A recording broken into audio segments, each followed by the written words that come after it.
This is Ryan, the Disruptarian, from Disruptarian.com. It's 6th of June, 2024. So, in my life, my personal life, I got thinking about gaming, video gaming. And I have two friends right now in my life that have a spouse or a significant other that spends a lot of their time gaming, not a lot of their time working, and it causes problems for their situation. And I remember this as a con in my life. Like, I was like, you know, I can't really judge them. I was like this growing up, you know, like as a teenager. I was absolutely obsessed with gaming to a point of not going to school and staying up all night and sleeping all day or not sleeping at all and just being very obsessed with video games. And I know it's an unhealthy thing. It's not something I want to do in my life now. And, you know, I'm not nearly as productive if I'm obsessed with video games. Because for me, and this is something that I remember as a youth, but for me, like, doing good isn't ever good enough. Like, I always have to one-up my own self. Like, even if I'm good and even better than what my other peers or friends or family can do in a video game. You know, and I've got some pretty competitive family members who play video games and are good at them. But if I'm able to do better than them, and, you know, that would possibly be satisfying for most people, for me, like, I'm not even worried about that. Like, if my score is 1,000,000 one day, 1,000,000 points one day, you know, I want to double that the next day, or at least get a lot better. You know, I'm not satisfied if I'm getting less than 1,000,000 points, or in a pinball game, or whatever, you know what I mean? So I'm always challenging myself to be better than myself. So it's not really a competition with other humans.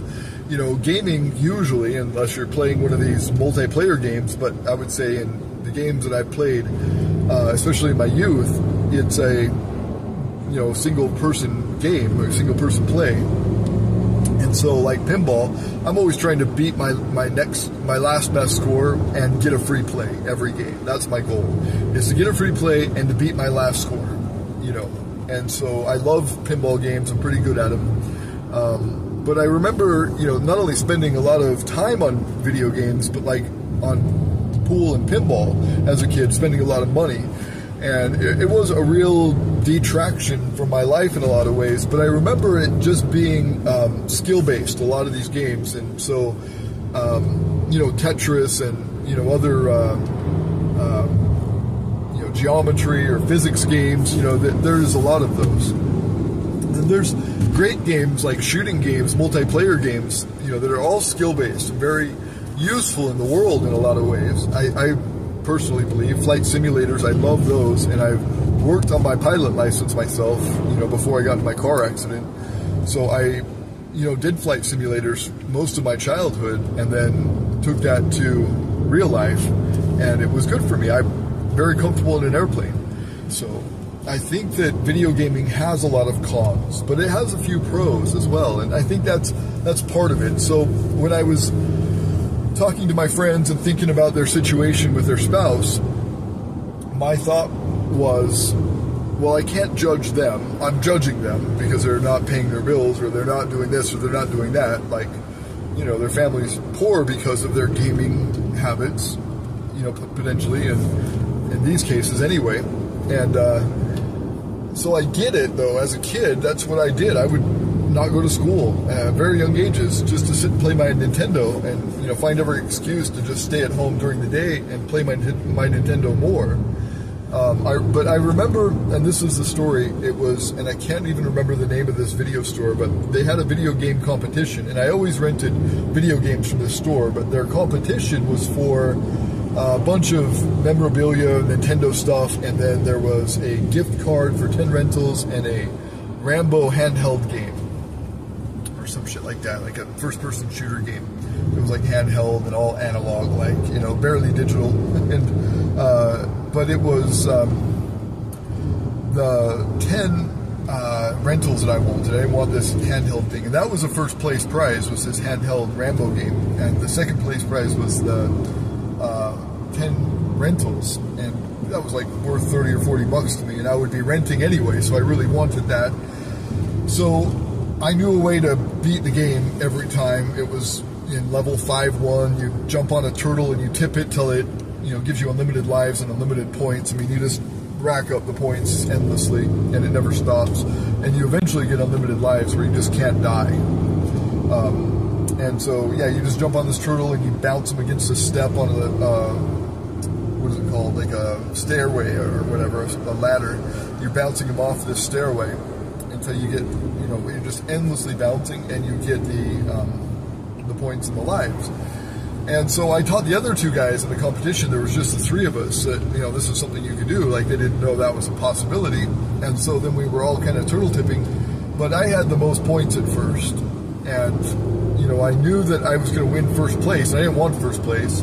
So I went back to regularly just playing the game, not hacking it with the turtle tipping or whatever, or cheating.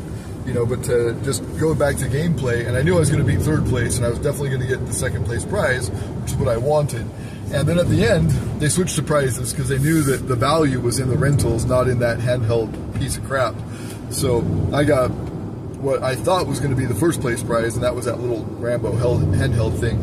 But in most of my existence, I would refuse to cheat, you know, just because it made the game boring and, you know, spoiled the fun and, you know, whatever. And it was an honor thing about it, you know, like, you don't cheat. And you can cheat, you can try cheating, whatever, but does that really make the game better? Not really. Unless you just want to experience the end and you just want to, like, quit the game, but you don't want to quit the game without getting to the end of the game. So I would cheat in some cases just so I could see the ending of this game and not just be stuck there for another 2 weeks playing it or whatever, you know. So I think that also trained me kind of not only just as a skill, but kind of as a moral value, you know, this honor code that us gamers would have, you know, to not cheat, you know, to play the game fairly and to always be in competition, not with other people necessarily, but with yourself. And it always worked for me. It always helped me have that drive to improve myself. So I've carried that to my adult life, and it's worked for me. I think that I got a lot of that from gaming. It might have been, you know, innate, whatever, born into me, but it was also something that I trained for, to not cheat and to not, you know, and also to not lie. This is something that I'm also very interested in, is lie detection software, because I don't know, I as I've gone into my adulthood and Christianity and faith and tradition, you know, I've learned a lot of things, like mostly about the Gnostics, and lately, not mostly about the Gnostics in my life, but lately I've studied mostly about the Gnostics, the Coptic church in Jesus' time that followed Christ. They were Hebrews, and anyway, I've learned a lot about them, and I've learned a lot about their view of God, that they... Gnosticism emerged as a mixture of Platonic thought with Greek, Egyptian, and Mesopotamian mythology, along with the Christian doctrine. They believed in a good God and in an evil God, the latter of whom created the material world. In order to be saved, you had to have the special knowledge, the gnosis, that is free from all that is material. Christ was sent as the Logos of the good God to free us from the material world created by the evil God, who was often associated with the God of the Old Testament. Among the prominent figures of Gnosticism was a man named Marcion. Marcion created an edited version of the Gospel of Luke and the Epistles of Paul, where nothing about the material world appears. Marcion, together with other figures before him, such as Valentinus, were vehemently opposed by the church through figures like Ignatius of Antioch and Irenaeus of Lyon. In Irenaeus of Lyon's opposition to Marcion, the former realized the necessity of forming a list of the books the church considers as canonical scriptures. Demiurge, as they would call the physical god of creation, the Demiurge, who is a sort of a Jekyll and Hyde kind, like a very selfish god. You hear that in the Old Testament. I am a selfish god, blah, blah, blah. And, you know, this type of contrast between the Old Testament and the New Testament God is explained in this demiurge theory, because that's not the only God. You know, in the Old Testament we hear about Elohim, you know, that means multiple gods, you know, amongst the gods of gods, you know, not just one God. So that is also contradicted in Isaiah, but that there is only one God. But I think that the bipolar personality of God, or what we're seeing in the Old and the New Testament, is very clearly explained in Gnosticism.